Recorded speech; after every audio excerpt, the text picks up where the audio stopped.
இருந்தாலும் சரி, வயலனுக்கு தெரியுமா எந்த ஜாதிக்கு நான் வயலின் வாசிக்கிறேன்னு? ஒரு பாட்டு பாடுறவங்களுக்கு எதுக்குப்பா வேறு விதமான பேதங்கள்? தேவையே இல்லை. இதே எஸ்பிபி வெங்கடேச பெருமாளையும் பாடியிருக்கிறார். அதே தண்ணி போட்டு பாடுற பாட்டையும் பாடியிருக்காரு. ஐயோ, நான் தண்ணி போட்டு பாடலாம் பாட மாட்டேன், அவர் முருகனை பாட மாட்டேன்னு சொன்னார். சிவபெருமான பாடின வாயால் முருகனை பாட மாட்டேன்னு ஒரு பாட்டு பாடியிருப்பார். மொழி, மதம், இனம் எல்லாம் தடையாக இருக்கக்கூடாது என்பது. அதனால தான் ஒரு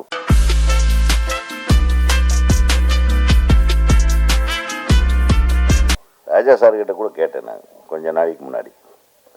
என்ன சார் நீ அடுத்தது என்ன சார்? யோ, இன்னும் நான் நிறைய தெரிஞ்சுக்க வேண்டியிருக்கியா? அடுத்தது என்னன்ற? நான் என்னன்னு இன்னும் நீந்திக்கிட்டே இருக்கிறேன்.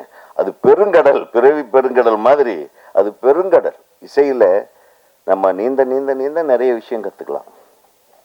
ஸோ இசைக்கு எல்லைங்கிறது கிடையாது, கலைக்கும் எல்லை என்பது கிடையாது. இந்த எல்லை இல்லாத படைப்பு திறன்களுக்கெல்லாம் மொழி, மதம், இனம் எல்லாம் தடையாக இருக்கக்கூடாது என்பது. அதனால தான் ஒரு பாடகருக்கு கூட ஒரு பாட்டு பாடுறவங்களுக்கு எதுக்குப்பா வேறு விதமான பேதங்கள்?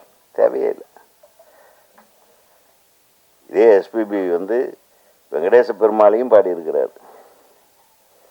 அதே தண்ணி போட்டு பாடுற பாட்டையும் பாடியிருக்காரு.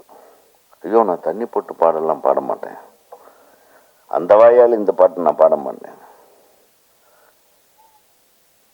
வள்ளலை பாடும் வாயால் தருதலை பிள்ளையை பாடுவேணும்னு பாகவதர் பாடின மாதிரி அவர் முருகனை பாட மாட்டேன்னு சொன்னார்.